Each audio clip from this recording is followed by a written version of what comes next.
Good morning बच्चों। आज आपको पढ़ाने जा रहे हैं आपके पुस्तक से सवैये, जो कि कवि रसखान द्वारा रचित है।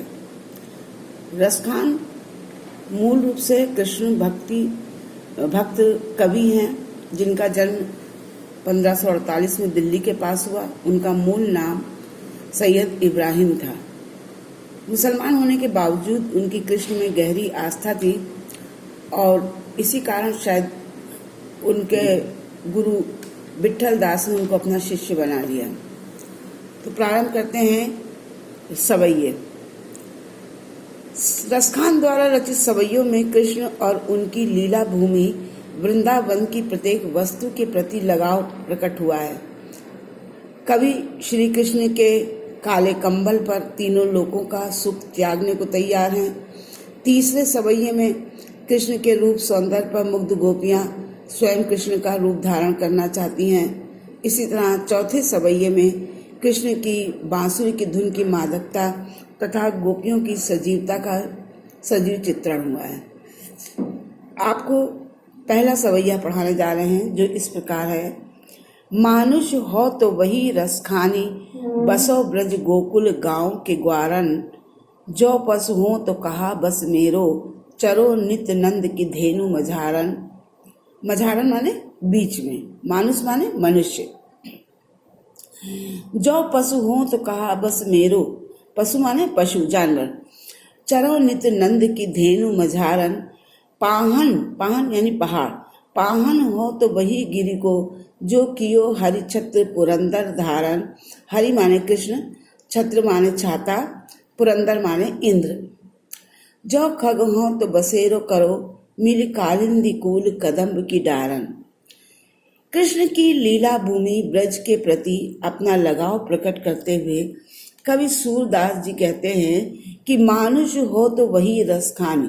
अगर मैं अगले जन्म में यदि मैं मनुष्य बनूं तो गोकुल गांव के ग्वाल बालों के बीच ही निवास करूं। बसों ब्रज गोकुल गांव के ग्वारन, ग्वारन माने ग्वाल बाल, जिनके साथ कृष्ण खेला करते थे। कहते यदि मैं मनुष्य हूं तो मैं श्री कृष्ण के गोकुल और गांव के बीच ग्वाल बालों के साथ मैं खेलूं या मैं विचरण करूं।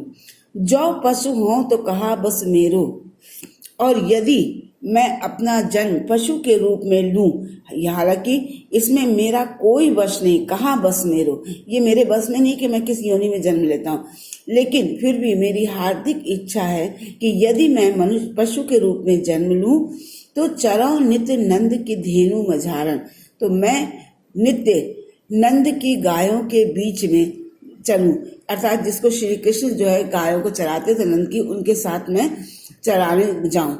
पाहन हो तो वही गिरि को, जो कियो हरिछत्र पुरंदर धारण।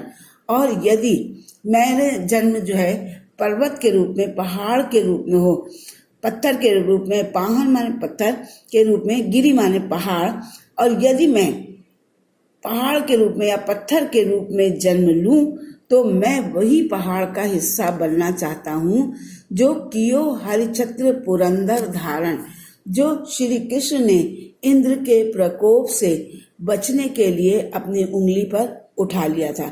यहाँ पर उस पौराणिक घटना की ओर संकेत है, जब इंद्र के प्रकोप से गोकुल वासियों को बचाने के लिए, बहुत अधिक वर्षा से बचाने के लिए श्री कृष्ण ने अपनी एक उंगली पर गोवर्धन पर्वत को उठा लिया था।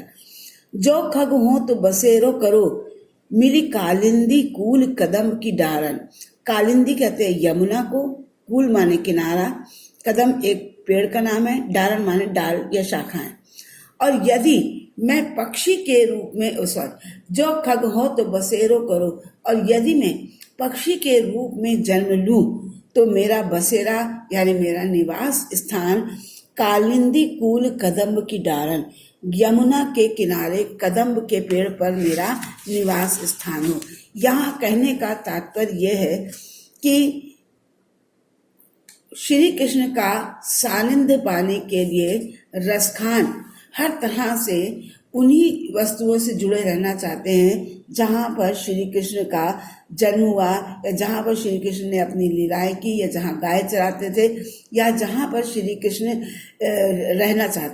रहे थे। तो इस तरह से हमने ये देखा कि श्री कृष्ण का सानिध्य पाने के लिए रसखान तरह तरह के उपाय करते हैं। इसका प्रश्नोत्तर है, रसखान श्री कृष्ण का सानिध्य पाने के लिए, सानिध्य माने साथ, पाने के लिए क्या क्या कामना करते हैं। दूसरा प्रश्न है, पक्षी बनकर कवि यमुना किनारे कदम के पेड़ पर ही क्यों रहना चाहता है। तीसरा प्रश्न है, निर्जीव रूप में कवि ने क्या इच्छा प्रकट की है।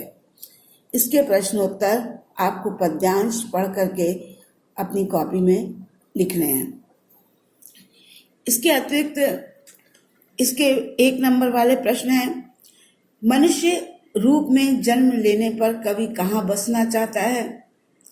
पशु के रूप में जन्म लेने पर कवि ने विवश होने की बात क्यों कही है।